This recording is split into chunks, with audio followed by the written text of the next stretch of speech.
You've definitely heard this one before, right? It's the classic underdog story. I mean, the whole idea of a David versus Goliath fight comes from this exact moment. But to really get it, to feel what was at stake, we need to go back to a place called the Valley of Elah, where an entire nation was holding its breath. And here he is. This is the guy setting the terms, Goliath. He's this Philistine warrior, just massive. And his challenge, well, it's way more than just a call to fight. It's pure psychological warfare. He's basically saying, this whole war, it comes down to me versus one of you, and the loser's people become slaves. The stakes could not be higher. And you know what? It totally worked. The Israelite army, we're talking trained soldiers here. They were petrified, just completely frozen with fear.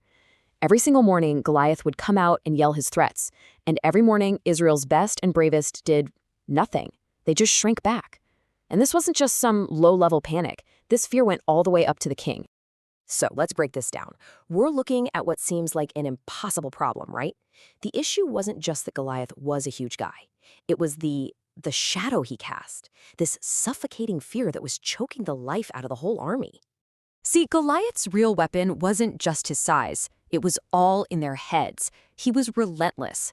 Day after day, same taunts, same challenge, just grinding their morale down to nothing. He even called himself Death. I mean, come on. At that point, he's not just a man anymore. He's become this idea, this unstoppable force, and absolutely no one was willing to step up. And this cry for help doesn't come from some random soldier. This is the king of Israel, King Saul, the one person who is supposed to be the rock for his people, and he has completely given up. In his mind, Goliath isn't just a problem to be solved. He's proof that God has totally abandoned them.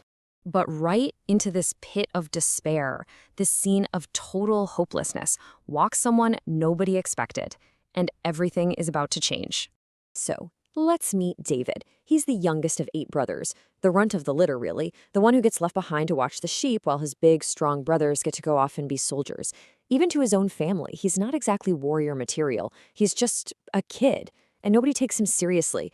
Now, David isn't even trying to get involved in the war. He's literally just running an errand for his dad, dropping off some lunch for his brothers. But this one simple task puts him right there, on the front lines. At the exact moment, Goliath comes out for his daily dose of intimidation.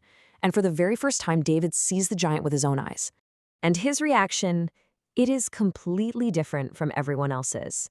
Where this whole army sees an unbeatable monster, David just sees some guy insulting his God. He's not scared. He's angry, genuinely offended. His first thought isn't, oh no, how could we possibly win?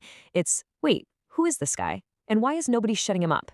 And right then and there, he decides, fine, if no one else will, I will. But here's the thing. David's first fight isn't even with Goliath. Nope, it's with his own side. He has to get past all the doubt and ridicule from his own people before he can even think about stepping onto that battlefield. I mean, just think about the pushback he gets. First, his own brother Eliab just rips into him, calls him a stupid little boy, and tells him to get back to his sheep. Then, he finally gets an audience with King Saul, and the king practically laughs in his face. A kid offering to fight a 9-foot giant?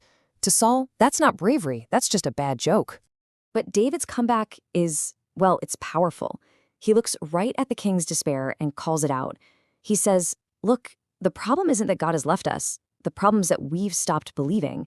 He completely reframes the whole situation. It's not about being abandoned. It's about needing someone, anyone, to have faith again. So how in the world does a shepherd boy convince a king to let him fight a giant? Simple. He gives him his resume. And his resume is, well, it's protecting sheep. He tells the king, look, a lion came after my sheep and I went after it. A bear came and I fought it off. But the key part is, he's not bragging. He's saying it wasn't my strength that saved me. It was my faith. God was with me then, and he'll be with me now. And just like that, the king is in. The stage is set. This is it. The big showdown everyone's been waiting for. So let's look at our champions. You've got Goliath, decked out in heavy armor, carrying a massive sword and spear, fighting for his own pride. And then you have David, no armor, just a sling and a few rocks. And he's fighting for his faith. And what looks like a huge weakness for David, the fact that he has no real gear, is actually his greatest strength. He's not weighed down, he's fast, he's nimble, and Goliath has no idea what to do with him. So David walks out onto that field, and he shouts this at the giant. He's telling Goliath and everyone else who's listening that this isn't about who's bigger or stronger. He's changing the rules of the game right then and there. This isn't man versus man.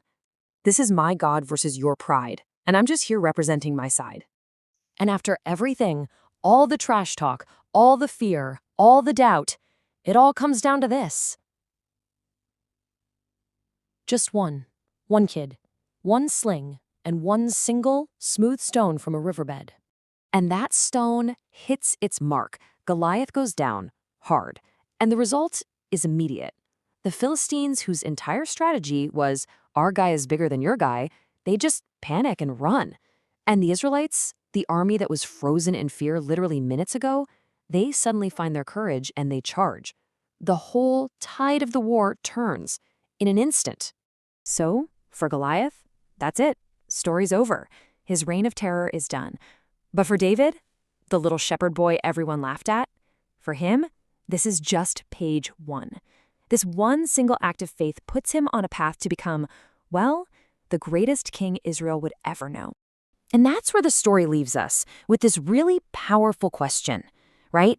The fight wasn't won with the best weapons or the strongest armor.